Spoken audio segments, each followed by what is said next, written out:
Ito ang Broad Streamcast Communicators, ang naiiba at kakaibang plataporma sa digital broadcast.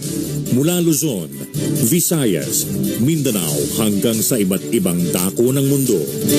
Broad Streamcast Communicators, ang sandigan ng sambayanan mula sa walang labis at walang kulang na pagbabalita, paglilingkod, maglalahad ng mga mapagbuong komentaryo at usaping pambayan para sa kapakanan ng karamihan. Broad Streamcast Communicators, tuwirang maglilingkod ngayon hanggang sa susunod na henerasyon.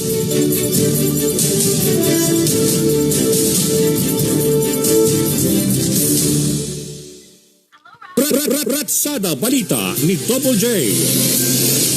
Maglalahad ng mga naglalagablab na mga balita sa loob at labas ng bansa. Ratsada Balita ni Double J. Magbibigay daan sa tunay na daloy ng walang labis at walang kulang na mga balita. Ratsada Balita ni Double J. At ngayon, narito ang inyong tagapagbalita, si Double J, Joseph Javier.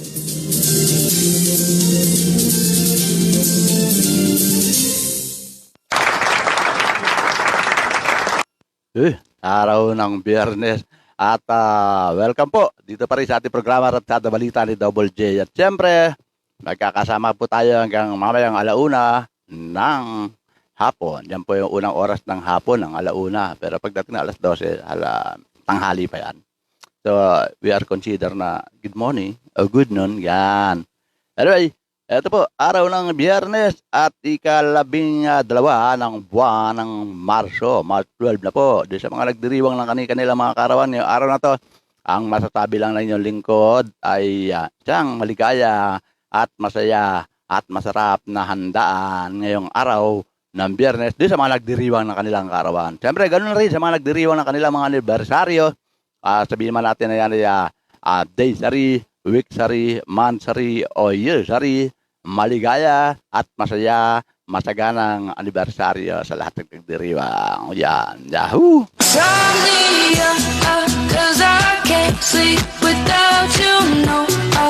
Welcome po sa ating top fan na wala iba, halos hindi talaga napapatid ang kanyang pagsubaybay dito sa ating programa Ratsada Balita ni Double J. Dito pa rin sa ating himpilang Broad Streamcast Communicator. Wala iba kundi si ang naging Miss Candidate ng Binibining Pilipinas way back 80s. Yan po, si Miss Josephine Roquero. Hi, Miss Jos. Anong menu for today? Munggo, no? Magmunggo ka kahapon. So ngayon, ano kaya? Yan. Welcome, Miss Josephine Roquero. Po, at siyempre, araw ng Biyernes, lunch tayo, Double J. Menu is nilagang. Wow, ang sarap naman ng nilagang baka. Nakakatikim lang ako ng baka pag pumupunta kami ng Tagaytay. Yan. Yung tinatawag na, ano ba tawag doon? Yung bulalo. Yan. Tapos may kasama pang tapa ng kabayo. Sarap talaga. Kaso, di bawal pumunta muna ron.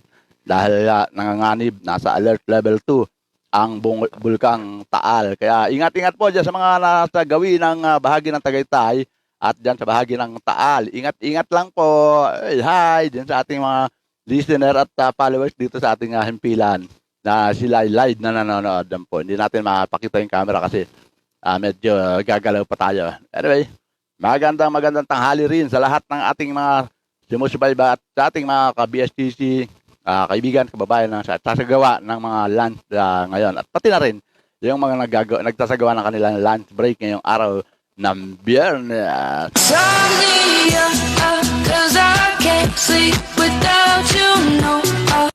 At siyempre, pwedeng hindi natin babatiin ang nag-iisang nagmeme-ari ng bansang Pilipinas na wala iba kundi si Luz Biminda. Hi, Luz Biminda! Yan po ang isang nagmeme-ari ng bansang Pilipinas. Although we are consider na talagang may-ari din tayo ng bansang Pilipinas, that is a part of inheritance. Yan lang yun. Ibig sabihin, may-ari din tayo pero hindi natin pwedeng ipamana natin sa mga susunod na henerasyon. Yan. Sabi naman ni Josephine Roquera, yes, Double J, I'm from Tansa, Cavite. Oh, anda ka sa Cavite, aabot ang asphalt dyan, just in case, Pero, for the meantime, wala pa namang advisory kundi yung nag-aantabay pa rin. Although, nandyan yung, ika nga, medyo namamaga-maga ang, yung bunganga ng Bulkan Taal. Naglalabas na nga sa ng magma. Yan. Sabi naman ni Louis Del Rosario, ang magandang lalaki, magandang tanghali, macho guapito, kain tayo. Anong menu mo for today, Louis? Turn me up, 'cause I can't sleep without you, no. Ang sarap ng ganyan, habang kumakain ka, tapos sabay nagpapatugtugan ng ganyan, medyo, mapapaindak ng bahagya. Anyway, ngayong araw ng Biyernes, sabi, tayo ay magtungo sa ating mga balita. Siyempre, yung balita hindi mawala yan.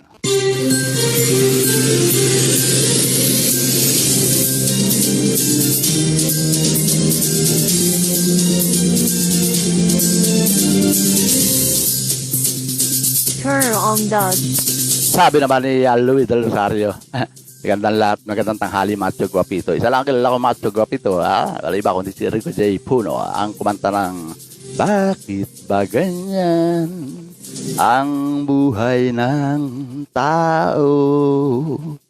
Merong pasaway at merong sumusunod. Pagsuot ng face mask, hindi magawa. Pichil pa kaya? Ayan, at siyempre, dadako tayo sa ating lagay ng panahon ngayong oras na to. Pero bago yan, siyempre, para wala naman magtampo. May tampuhan pa dyan. Yung mga magdiriwang o yung mga nagdiwang kahapon ng kanilang kaarawan at maging anibersaryo, belated happy anniversary at belated happy birthday po. Yan ang pagbati mula sa ating himpilang Broad Dreamcast Communicator. Siyempre sa pamamagitan pa rin ng ating programang Ratsyada Balita ni Double J. At sasamantalahin natin ang pagkakataon para dun sa mga nagpapa-shout out. Diyan daw po sa bahagi ng Laguna, diyan sa may Bail Laguna. Shout out daw mula naman sa mga pamilyang Bautista family. Shout out! Masayang pananghalian. At ganoon na rin dyan sa bahagi naman, Laguna pa rin, Diyan sa may bahagi naman ng San Pedro Laguna, Binal Laguna pala. Ang Godinez family and Gutierrez family. Siyempre kasama na ang Mayor family. Magkakamag-anak kasi po yung mga yan. Gano'n pa man, binabati rin natin ang isang masayang araw ng Biyernes, ang batch 83 ng Arellano Mabini High School. Ang batch po natin yan, nagpapasabi yung mga kabatch namin. Sabi, Double J, batiin mo naman ang batch natin. Okay, binabati ko na kayo. Ingat-ingat sa ating mga batch 83 ng Arellano Mabini High School. At dun sa ating mga magdiribang bukas ng kanilang kaarawan at anibersaryo, siyempre in advance, happy anniversary at happy birthday para sa araw ng bukas. Dahil wala po tayong programa, magkita-kita tayo at magkarinigan tayo at magkapanooran tayo sa darating na Lunes.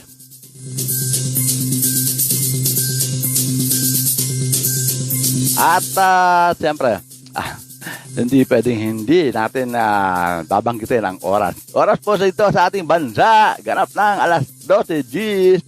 10 minutos pala lumilipas. Mahaba pa ating talakayan at balitaan. Dito pa rin sa ating programa Ratsyada Balita ni Double J. At siyempre, sa pamamagitan ng ating himpilang Broad Dreamcast Communicator. Bago tayo magsimula sa ating tinatawag na mga balita, ito muna po, piging po sa lahat ng mga BSCC player. Meron pong magaganap bukas, araw ng Sabado, ng isang pagpupulong na isasagawa pa rin dyan sa Maria Rosa, Lungsod na Maynila.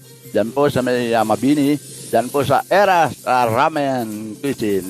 Kita-kit po bukas!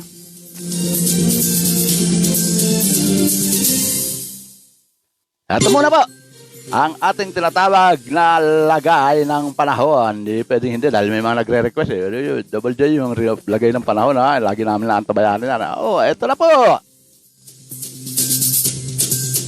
Lagay ng panahon, patuloy raw na binabantayan ng Pag-asa ang low pressure area sa bahagi ng Mindanao. Pangatlong araw na yan, LPA na yan At ayon kay Pag-asa Weather Specialist Raymond Ordinario, huling namataan ng LPA sa layong 140 kilometers ng timog silangan ng General Santos City bandang hanggang kanina po ng madaling araw. At malit pa rin anyan chance na maging bagyo ang nasabing LPA sa mga susunod na araw. So ibig sabihin hindi siya magiging bagyo kaya walang dapat alalahanin ng ating mga kababayan. Nakakaapektuhan yan sa mga panahon sa Bicol Region, Visayas at Mindanao. Sabihin mga pag-ulan dahil epekto nga ng nasabing LPA pero hindi pa po bagyo yan ha. At babala nito lalo na sa mga flood prone area, maging alerto sa posibleng epekto ng pag-ulan dala pa rin nitong nasabing LPA. Samantala, umiiral naman northeast monsoon o amihan sa malaking bahagi ng Luzon kasama na ang Metro Manila kaya malamig pa rin.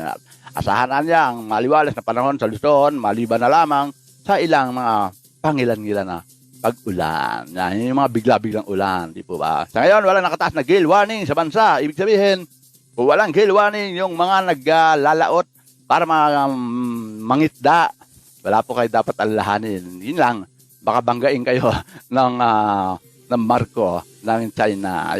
Ingat-ingat lang. Pero mas maganda, bago kayo banggain gawin nyo, taniman nyo ng dinamita. Para pag na, babanggain kayo, talon sa tubig at bayaan niya bumangga at sumabog na sa sabog. Di po ba?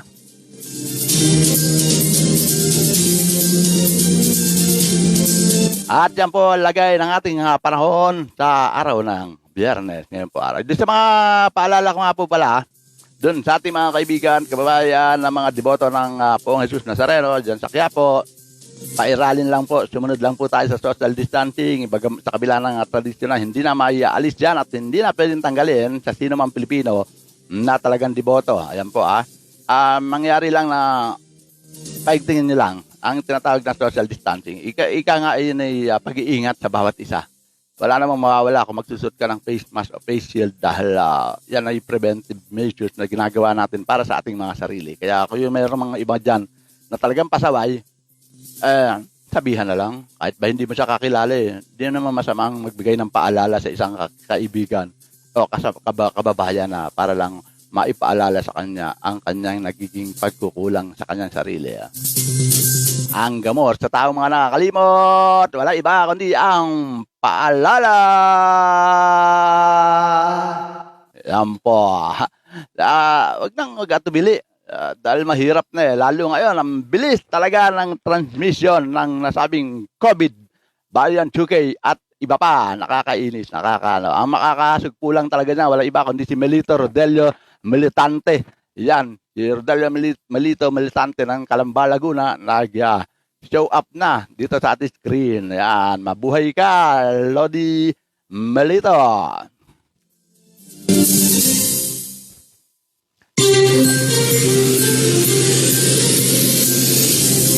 At ngayon naman, dadako na tayo sa ating mga ulo ng ating mga balita.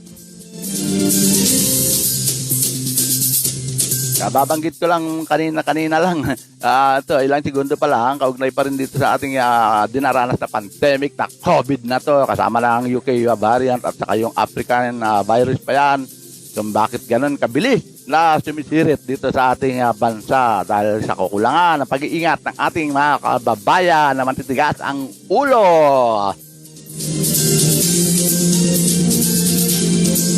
At sabi naman ni Melito Rodelio Militante ay di ko alam po talagang ipinanganak na sinungaling to o talagang joke lang. Sabi na, poging-pogi ka talaga, Sir Joseph, kain tayo. Nagluto ako ng munggo, hinahugan ko ng bulatong at togi. Di ba kakaiba? Ang alam mo, speaking of bulatong, balatong pala, na ano ko yan sa Batangas, kasi Batanggenyo kami yan. Yan, yung yung parang kulay ube na tapos yung togi naman, yung munggo na muutbong na, di ba? Magiging, ayan, at munggo, yung pang sahog. Kakaiba nga talaga yan, Melito. Iba ka talaga. Yan, isa ka talagang henyo. Bale, makita ko kayong busog na rin ay yung lingkod. Walang problema, basta inaalok na ako para na rin akong kumain yan. At sa kabila lang, kailangan ko muna maglingkod para sa inyo. At mamaya na, ang tinatawag na lunch, ang lunch break ko pagkatapos po ng ating programa. For the meantime, narito, ulo ng ating mga balita. speaking of COVID, ayan, isang Army General. Ano General yan kaya walang sinasanto di po ba? At yung iba dyan na nagtitigas-tigasan ng ulo, nagsasabi, hindi, lakas ko kaya, lakas-lakas dyan. Army General at 7 iba pang sundalo nagpositibo sa COVID-19.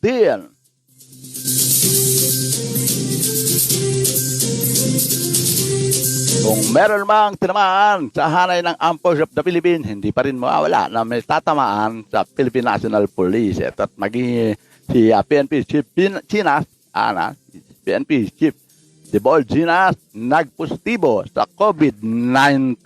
Wow!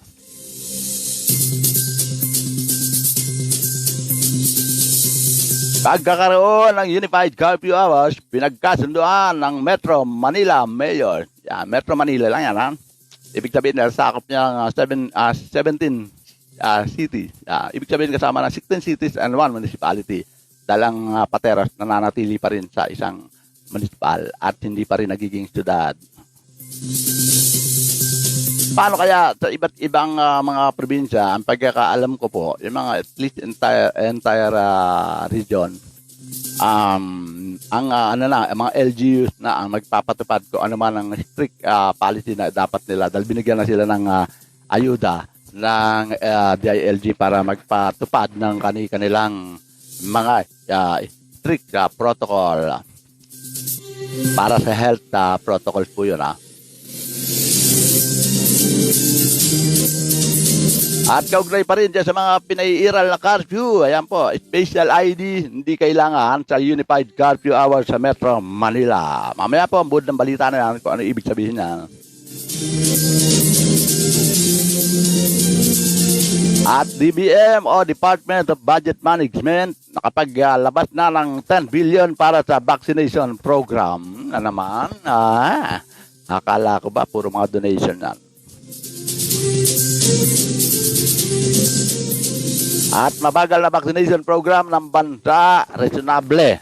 Ayon sa DOH, paano naging reasonable? Ano ibig sabihin? Alamin natin mamaya po. National Task Force Against COVID-19 o NTF, pag-aaralan daw gawing 24/7 ang vaccination program sa Pilipinas. Paano nangyari yun, no? Yung kanina yung mabagal na vaccination, reasonable, ayon sa DOH. Kanya-kanyang pahayag, ano po? Wala naman sa NTF, gagawin daw, pag-aaralan na gawing 24/7. Wow! Parang robot ang ating mga health workers,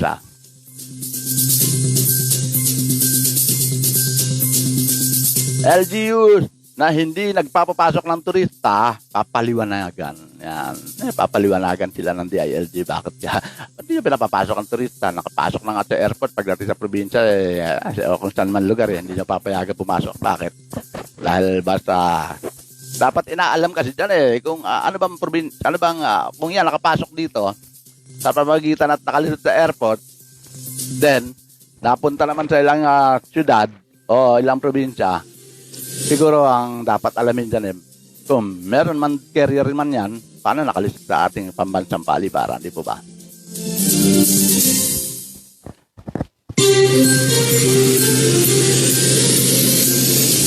Siyudad ng Quezon City at mga obispo nagkasundo na para limitahan ang mga aktibidad sa darating na Semana Santa. Maraming activities pagka Semana Santa, no? Dapat yan talaga pag-aralan, lalo na din sa may maraming mga sinasagawang yung mga ang tawag doon, yung nagkakantahan ng yung kalimutan ko tawag doon, pabasa, yun po pala, pabasa yan. Department of Foreign Affairs tutulungan ng mga Pinoy seafarers na inabandona ng employers sa bansang New Zealand. Ay, ang kapal ng muka ng mga employers na ganyan, nasa bansa nila, abandonahin na. Punta rin kayo rito sa Pilipinas. Hindi lang kayo abandonahin dito. Tingnan nyo.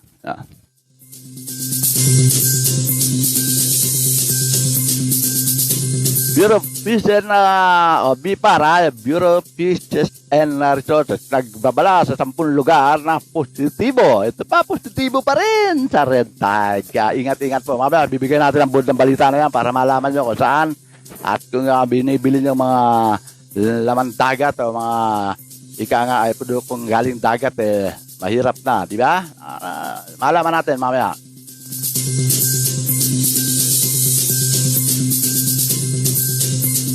Sabi naman ni Melito Rodelio Militante, sabi ni Melito Rodelio Militante, tama yan, LGUs na lang dapat na mamahala para sa COVID para di na lang sa Pangulong Sisi. Kanya-kanyang division of labor sila. Sila naman ang nakakaalam sa kanilang mga nasasakupan. O, tama ka dyan, correct ka dyan, na Rodelio Militante. Yun naman talaga hindi dapat iasa mo pa na kung ano yung pinalabas na memorandum. Wala kayong dapat gawin, kundi yun na lang, ipatupad. Ngayon, kung may additional naman kayong restriction na ipinatutupad sa inyong nasasakupan, that is another resolution mula naman sa konseho para i-apply. Dahil di natin may iwasan na minsan maraming naggagaling-galingan na mga constituent na sinasabi na wala namang inilabas na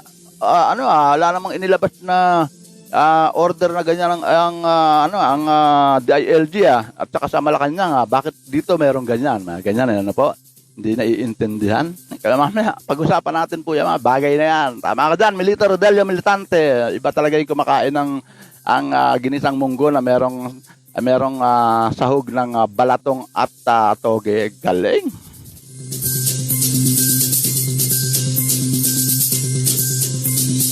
Samantala, narito po ang buod ng ating mga balita. Dumailalim na sa self-quarantine ang commanding officer ng 103rd Infantry Battalion kasama ang 7 iba pang sundalo sa Campo Ranao ng Marawi City, Lanao del Sur. Una rito, kinumpirmahan ni 103rd IB Commander Brigadier General Jose Maria Cuerpo na dinapuan siya ng coronavirus disease habang nasa isang peace and order operation sa nasabing lugar nito huling linggo ng Pebrero. Sinabi pa ni Cuerpo na posibleng nakuha niya ang virus mula sa isa sa kanyang military staff dahilan kaya halos lahat 10 ang naka-quarantine sa kasalukuyan. Wala naman daw dapat ipag-alala at asymptomatic naman daw ito. Kinumpirma rin ng general na halos patapos na ang kanyang 14-day mandatory quarantine period. Ang Lanao del Sur ang isa sa mga probinsya sa Mindanao na merong mataas na bilang ng positibong kaso simula nang makapasok ang COVID-19 dito sa ating bansa. Ayan. Ibig sabihin, nakapasok ang COVID noon, nagkaroon ng tinatawag na at least active cases, dinagdagan pa ng UK. Ayan ang mabigat dyan. Nagsama-sama mga magkakamag-anak na virus. Ayan.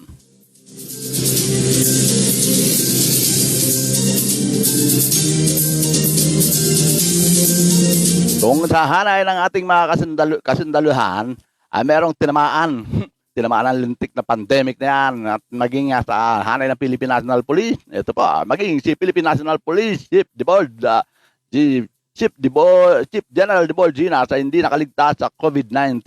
Itong kinumpirmahan ni Police Brigadier General Ildebrandi Usana, ang tagapagsalita ng PNP, na nagpositibo sa nakakahawang sakit ang hepe ng pulisya. Asymptomatic daw si Sinas at maayos ang kondisyon. Ibig sabihin nung tumama, na-detect lang na, kasi minsan may po dyan may conflict Yung bang chinek up ka lang at may narinig lang ng stethoscope yung may ungol yung hininga mo.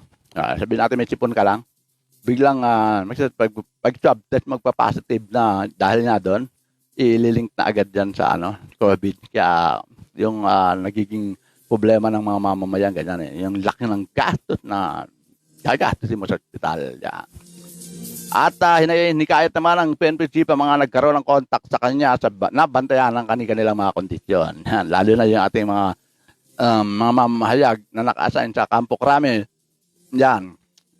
At madalas yung may update ko, punta sila sa tanggapan ni PNP Chief Debol Gina. Sir, anong update po natin? Kaya ganyan. Ayun na.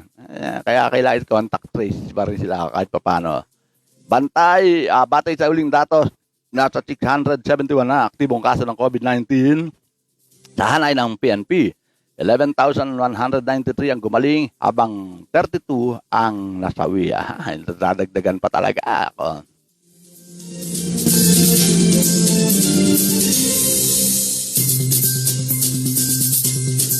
At dun po sa mga nagtatanong at bakit daw merong ganitong mga binalik ang curfew, hindi may alis dahil ang dami talagang pasaway.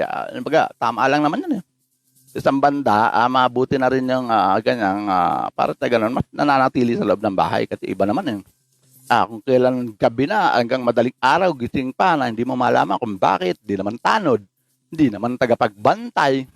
Ano bang binabantayan? Ito po, nagkasundo na mga alkalde sa Metro Manila na magkaroon ng Unified Curfew Hours. Bunsod dito ng patuloy na pagtaas pa rin ng kaso ng COVID-19.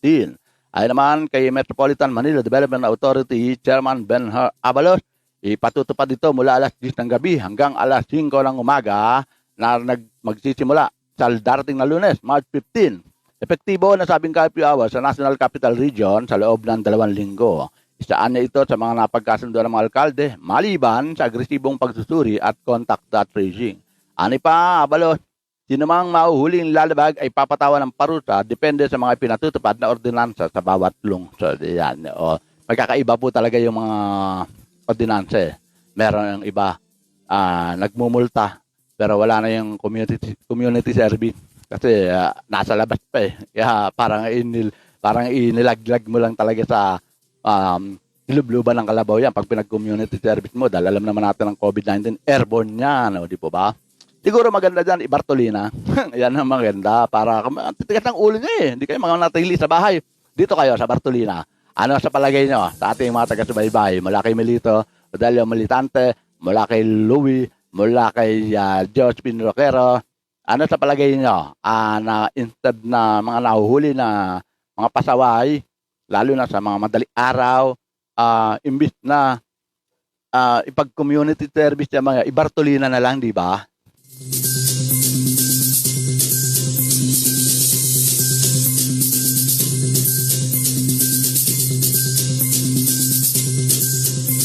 At dagdag pa dyan na sabi balita, yun daw ID nila sa trabaho nila, yun na ipakita nila. So wala na hanggang kailangan magbigay pa ng pass. Yan, sabi.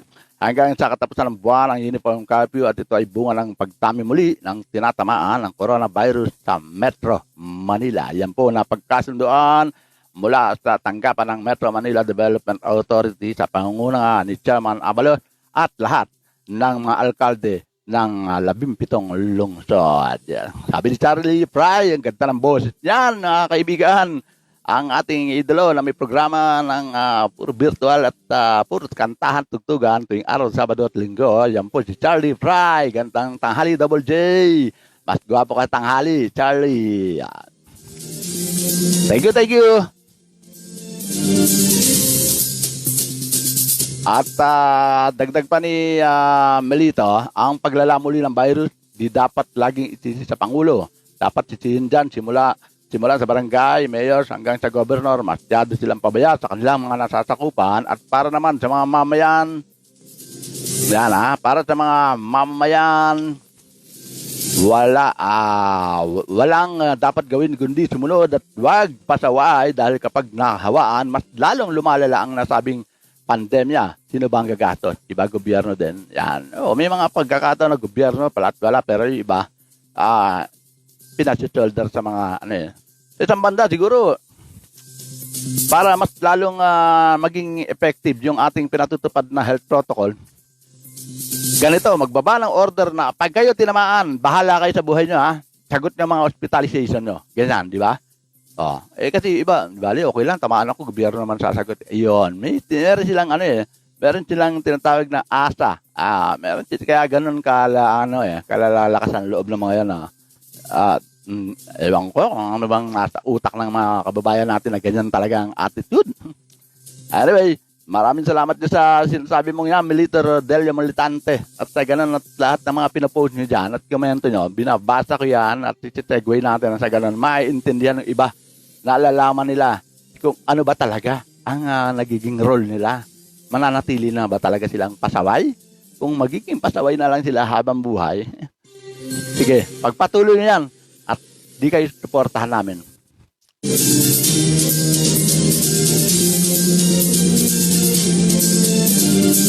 At dako tayo dito sa ating tinatawag na bakuna pa rin. Hindi natin maintindihan kung kailan. May mga kanya-kanya talaga silang mga tinatawag na kanya-kanyang suggestion o kaya panukala. Mga ganyan, hindi magkasundo. Hindi malaman kung anong gustong gawin. Ito po, nakapagpalabas na ang Department of Budget Management ng 10 billion para sa vaccination program ng gobyerno. Sinabi ni Assistant Budget Secretary Rolando Toledo at siya rin ang tagapagsalita ng DBM na ang nasabing alokasyon ay mula sa Bayanihan 2 na 25.53 billion na standby fund. Ibinigay ang nasabing halaga sa Department of Health at umabot kasi sa 82.5 billion ang kabuang pondo para sa nationwide vaccination program. Wow, ang daming nakakapera dyan. Nakatakda rin na aprobahan ng World Bank ang karagdagang $500 million na loan ng bansa para sa COVID-19 response. Ganon din ang Manila-based na Asian Development Bank at ang Beijing-based Asian Infrastructure Investment Bank na nakatakdang aprobahan ng $700 million na utang ng bansa. Patay tayo dyan.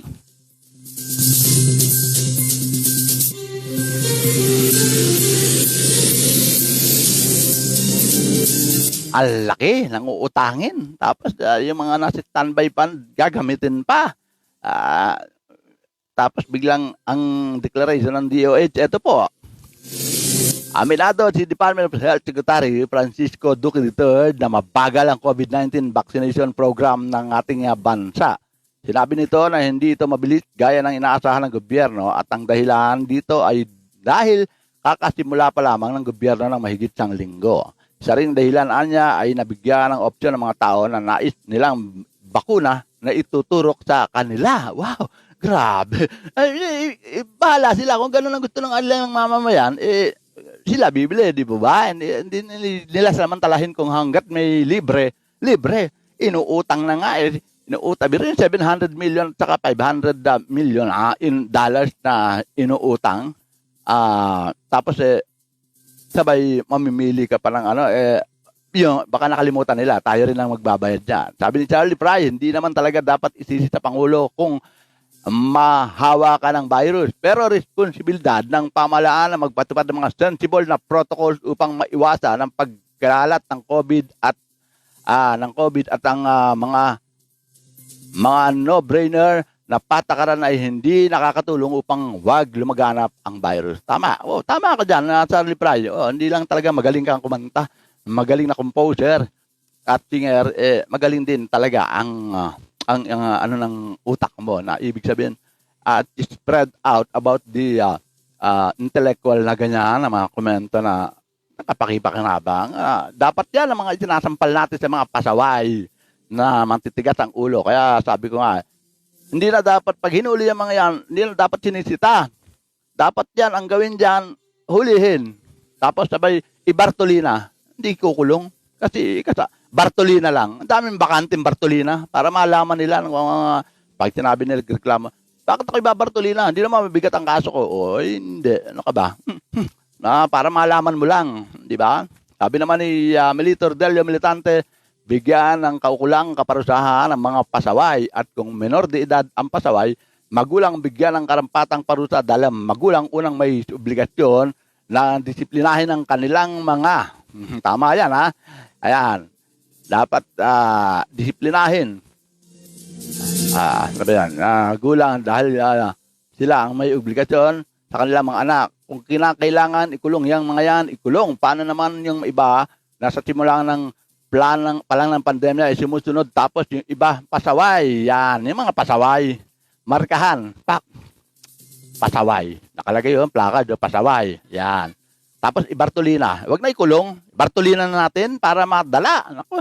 Baka sakali pagka na bartolina yung mga yan madadala. Di ba? Yan. Yun nga lang, magsasawa siya ng nasa loob ng bartolina. Pagdating sa bahay, bartolina pa rin siya. Kaya lang, maganda, nakakataon siya ng TV.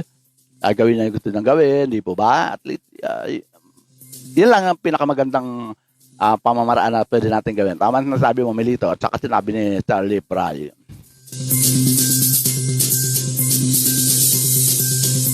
At tuloy natin, sinasabi ng DOH na babagal daw. At isa raw nga sa mga naging dahilan dahil binigyan ng opsyon ng mga tao na nais nilang bakuna na ituturok sa kanila. Oo, kahit yung mga namimili, turukan ng dimbak siya. Yan. magiging mabagal ang rollout dahil sa kinakain ng observation period sa mga nabakunahan kung sila ba ay makakaranas ng simptomas. O maraming ganyan, mga mamaya natin, nag-aantabay, nakikiramdam. Ano kaya, yung kapitbahay natin, naging kasama sa mga first priority ng babakunahan. Kumusta ka na? Ganyan. Pero in reality, inaalam kung anong epekto sa kanya, ganyan, bago sila magpabakuna. Hindi naman natin maialis sa mga mamayan yan.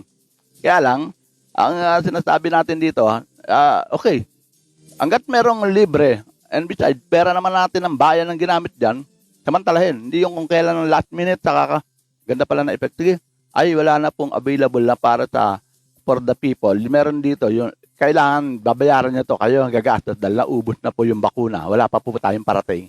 Kung nagmamadali ka, bumili ka. Kung hindi ka nagmamadali, antayin mo. Ganun lang yan. At sa kasalukuyan daw, meron daw 114,615 na mga Pilipino ang nabakunahan na sa kabuuang 70 million na Pilipino na target mabakunahan ngayong taon. Kita nyo, wala pa sa 1/3 dyan. Wala pa sa 1/3. Ang daming nakikiramdam. Ganun pa man. At talagang isa sa mga dahilan kung bakit bumabagal. Ayan po. At iba naman, ang isa sa mga dahilan is dadaan ka muna sa proper screening, check up ka. Background na history ng ng hospitalization mo, kailan ka nangyari, ano mo, at saka ka check up. Pag sinabing, okay, sige, pwede, yun pa lang, di ba?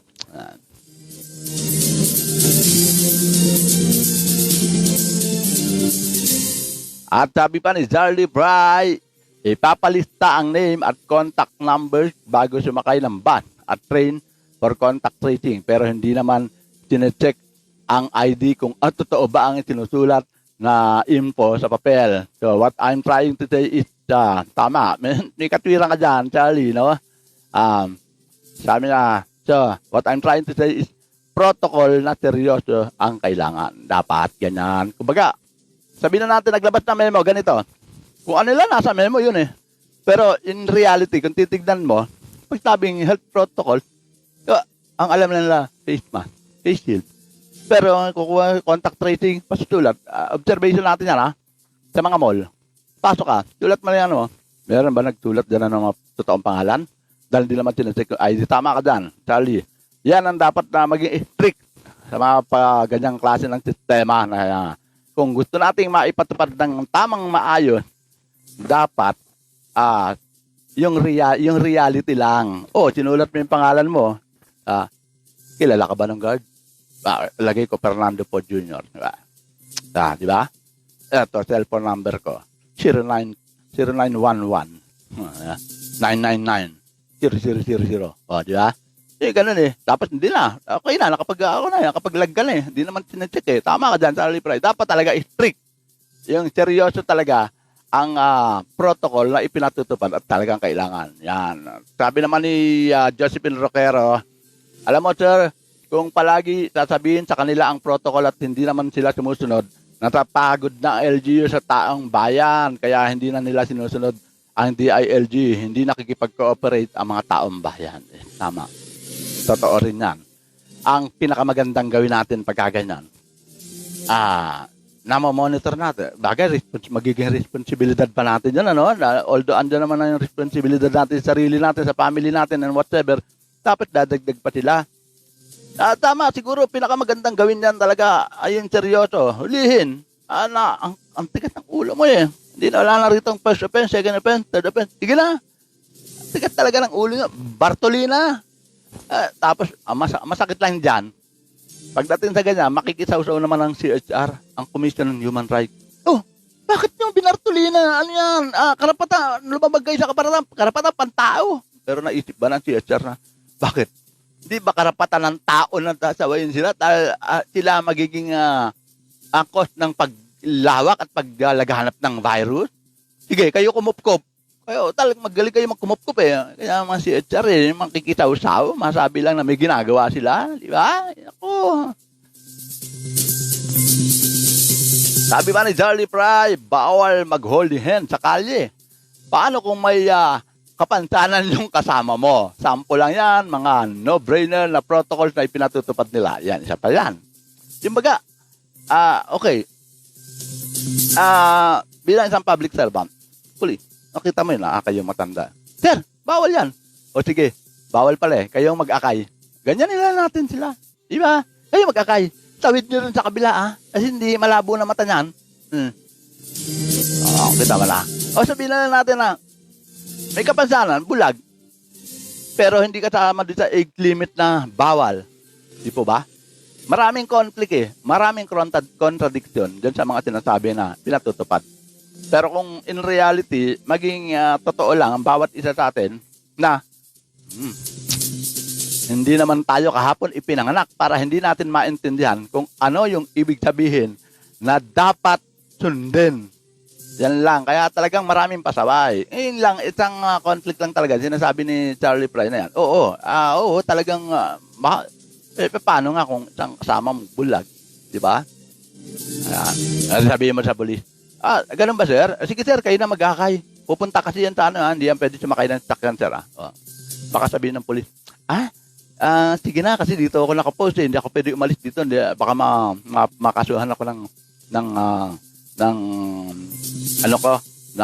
head namin na ng command officer namin na abandon post abandon post po baka mahirap. Sige na kayo na mag-akay. Yan mga ganyan na sinasabi natin okay, andun na tayo sa sinasabi pinatutupad dahil nasa laban. Pwede naman yan gawin yung public display affection. Wag na alisin na natin yung public display affection sa bahay. Kahit nasa bintana ka, wala naman sasaway sa'yo Nagyakapan kayo, halika kayo, parang niinggit niyo sila, ganyan. Ang sinasabi lang natin dito is how to promote din sa ating mga kaibigan, kababayan ng mga matitigas ang ulo na sasagutin ka pa ng medyo wala sa hulog, ibig sabihin, di ba? Kaya, minsan, nakakainis. Pero ganun pa mga kaibigan, kababayan, ka-BSCC, hindi nagsasawaan yung lingkod dito sa ating programa na paulit-ulit kong babanggitin at sasabihin, lalo na yung sinasabi ko sa kanila, dun po sa mga sinasabing nakakalimot, ay sorry, nakalimutan ko Yan, ang sinasabi lang natin, ganito kasimple. Pwede po ba na pag aalis kayo ng bahay, iwanan ng katangahan sa bahay, di ba?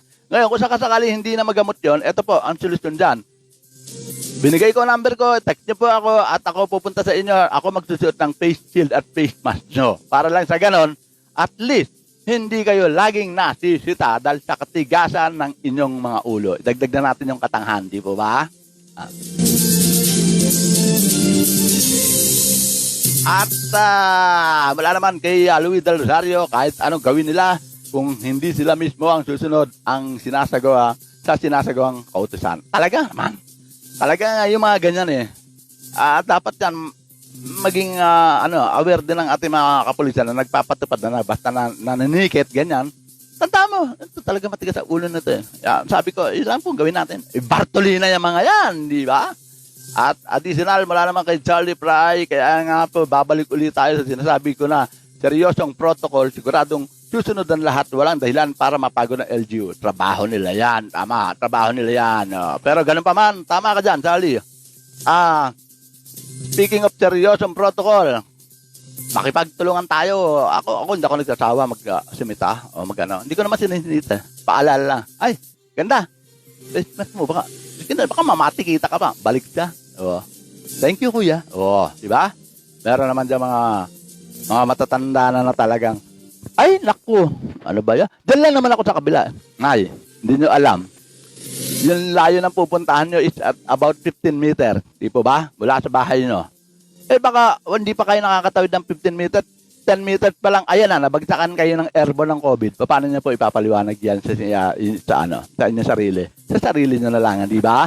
Ilang naman Kaya sabi nga natin ang gamot sa mga taong nakakalimot, paalala. Yan po, Naku, ako di ako nagsasawa. Sitayin natin para naman sa kapakanan ng lahat, hindi para sa kanila. As per Josephine Roquero, 1 taon na ang COVID-19 na yan, hindi pa rin nagtatanda ang mga tao. Ang daming tao sa mundo, hindi sila namomonitor sa mga bawal na nilahad nilang protocol.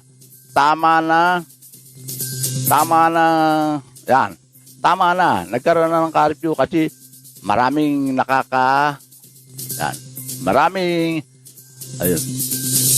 Tama na, nagkaroon ng curfew kasi maraming nakatambay na kabataan sa lansangan kahit sa ating gabi. Kaya nga, ayan po di ba? Minsan dapat gawin natin na totoo yung mga binabanggit nyo. Isang malinaw na isang pagpapahayag na talagang ayan ang nakikita natin mga isa sa mga dahilan kung bakit. Di po ba? Kaya nga, pinaka-the best yan huwag tayong magsawalang bahala. Huwag natin sabihin sa sarili natin na, bahala kayo dyan. Gawin natin na tayo mismo. Ika nga, tulong-tulong. Ganyan. Sabi naman ni Luis del Rosario, hindi Bartolina. Dapat para hindi na mainit ang ulo ng bawat isa. Sa freezer, ilagay may ilan minuto para madala. Kaso, gastos sa kuryente. Mangungutang na nga ng pambili ng bakuna di ba, Louie? Pero kung sakaling yung ibang freezer na natanggalan na ng bakuna at nakatenga naman, ilagay doon. Tama ka dyan. Pwede rin yun. Yan yun, sasuggest natin yan. At sabihin natin na kung ano mga dapat gawin. Para naman sa gano'n. Kasi minsan, sarili lang nilang desisyon, hindi sila kumukuha ng tinatawag na public opinion. Yan ang importante. Ako, halimbawa, katulad ko, bilang isang presidente ng press corps ng Southern part of Metro Manila, SPD po. Ayaw kong gagawa ng desisyon nang hindi dumaan sa board. Okay, pag-usapan nyo muna yan. Kung ano pag-usapan, saka titignan ko kung anong dapat natin baguhin at dapat natin gawin. Gagawin nila. Then after that, dumaan sa board. Pasado na. Pipirmahan ko na lang. Hindi ko pipirmahan. Patawag ako na meeting. General. Meron tayong resolution na ginawa. Ganito. Okay ba sa inyo to? Pag majority nagsabing okay, ako pipirmahan. Kumbaga, ang sinasabi lang natin dito sa ating mga nakakataas, public opinion po. Dahil sila ang laging mga nasa kanilang lugar at alam nila mga nangyayari. Hindi yung babasi tayo sa daming nun, meron doon nag-active ng 12. Ganun agad. Dapat din. Public opinion, kausapin yung barangay, bakit ganito? Ano ba nangyari? Gana. Then, saka kayo magsagawa ng mga dapat na ipatutupad. Di po ba? Ayan. Sabi ni Milito Rodelio Militante, meron mga kapitan ng barangay na nag-iikot sa kanyang nasasakupan, sakay ng service ng barangay, walang face mask, wala ding face shield, tapos nananaway. Sinabihan ko, Kap, nananaway ka na walang face mask, tapos ikaw walang suot na face mask. Sabi, nga pala, nakalimutan ko. Ayan ang sinasabi ko kanina, di po ba? Ang sinasabi niya yung lingkod sa atin mga kababayan na mga pasaway, na matigas ang ulo, face mask lang, hindi pa maisuot, di ba? Katulad yan, si Kapitan. Hindi niya, nakalimutan niya. Kaya nga po, Kapitan, Peging, Milito, kung ano man pangalan ni Chairman, pakisabi, ganito.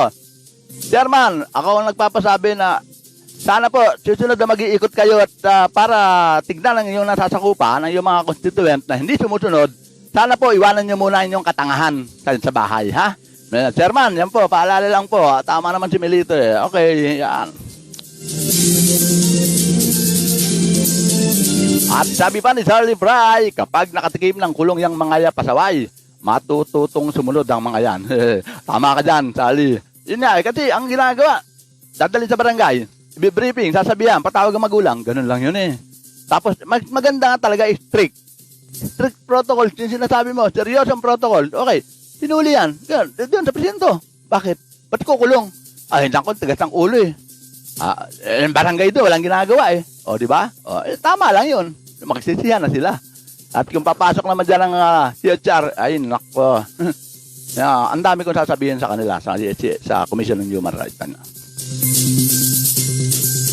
Sabi naman ni Meldam, nag-isara mula naman sa Batangas. Hello po, good afternoon, Double J. More power po sa program nyo. Keep safe always. God bless po. Thank you, Mel. Again, kay Charlie Fry, sa tren, bawal magsalita. Yung guard na lumalakad sa loob ng tren, panayon sabi na, bawal magsalita. Di niya napapansin. Siya lang naman ang salita ng salita. Sa loob ng tren, ina-announce na-announce na nga ng train driver sa microphone na bawal magsalita, inuulit pa nung guard. Ayan ang sinasabi natin. Anong trend yan? Charlie Fry. At sa ganun, minsan nga sasakay ako at makita ko yan. Nako, tama. Babanatan ko ng sign language dyan. Pag sinabi niya, ano sinasabi mo? Ayan ang sinasabi ko sa iyo Daldal ka kasi ng daldal sign language, hindi mo alam. Yung sinasabi ko sa pamagitan ng sign language, Huwag ka lang dumaldal, bawal yung magsalita. O, diba? Sabihin mo sa akin na, sa Lipray, at minsan talagang sasampulan natin ng mga ganyan. Di tayo nahihiya magsalita sa mga ganyan dahil may pinatutupad na batas eh. Sila mismo nagpapatupad, nagpapaalala, sila pa rin ang sumusuway, diba? Thank you, Sally. Sabi naman ni Militer, Rodel Militante, manghuli ako ng mga babaeng pasaway. Kukulong yung mga yan sa aking busy kahit magdamag lang. Ang dami sigurong sa susuway. Milito, pag halimbawa, nag-announce ka ganyan ng mga babae. Ang daming susuway at mismo dun sa harapan pa ng bahay mo, pupunta yung mga yan. Oh, promise. Ang problema, rambulan kayo dyan, sigurado yan. Sabi naman ni Homie Carl Tuason, ang susunod na programa ng The Beast Watcher. Mamaya pa, pagkatapos natin programa. Hello partner, good afternoon. Watching from Sampa, kundi Marikina. Lagi na lang sa Marikina. Hindi man lang naalala na kahit minsan pumunta siya ng Malabon, ng Makati, ng Muntinlupa, ng Maguindanao, at ng Masay. Masay. Ano pa ba? Manhuan, Mantipolo, ayan, Maspiñas, Maranyake, ayan, punta ka naman dyan. Thank you, Carl, Romy.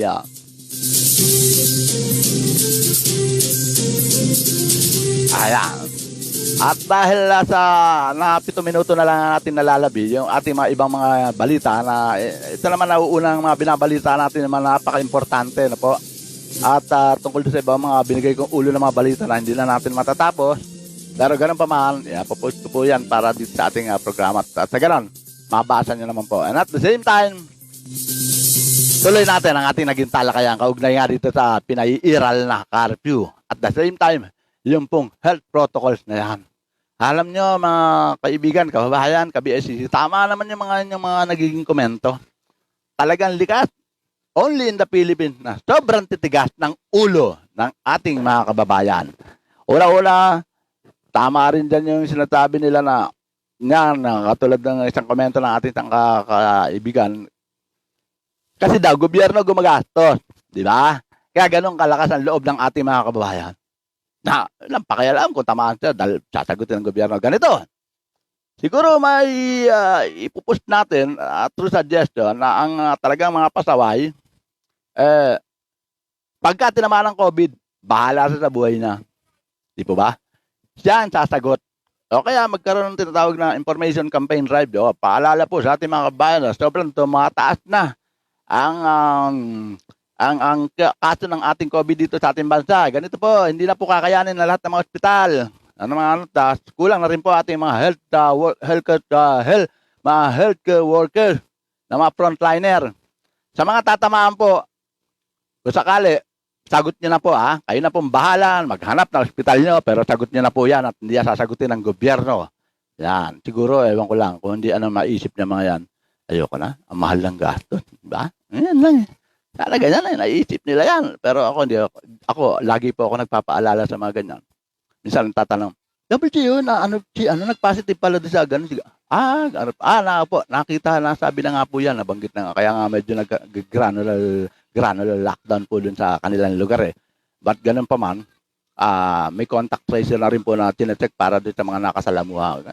Pero ang po dyan dapat yan, total, pang ilan na yan, pangalawa na yan, dapat yan sagutin niya na yan sa ospital. Hindi na yan, ibigay na muna doon sa iba, lalo na sa mga hindi naman seryosong na aksidente na nagkaroon. Ganun naman lagi aksidente, di ba?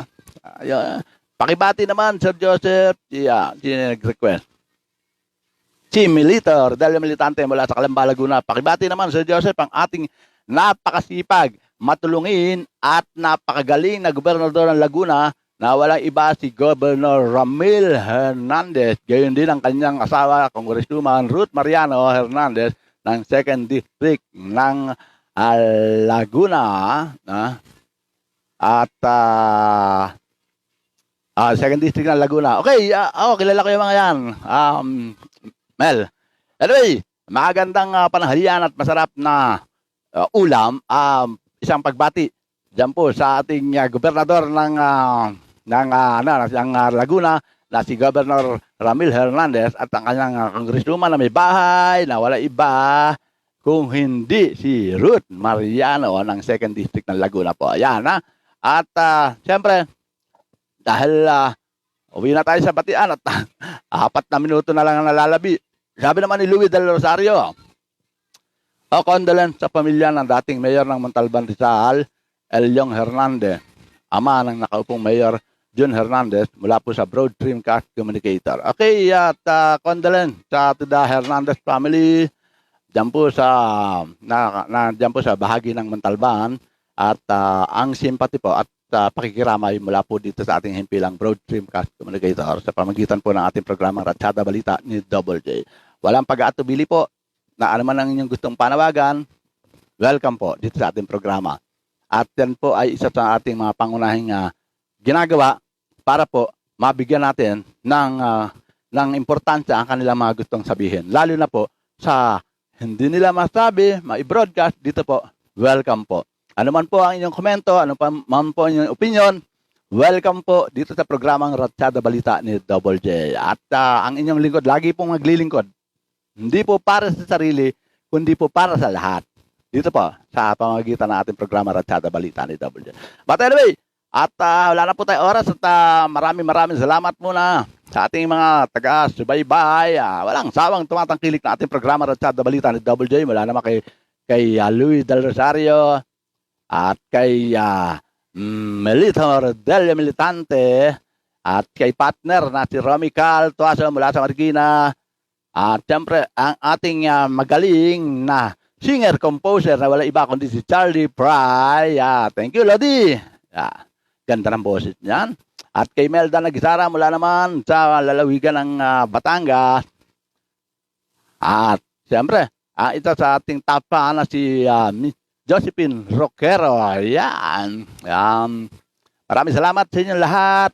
At ganoon na rin din sa iba pang mga hindi nagpo-post ng kanilang mga komento, bagkus nanonood at nakikinig lang.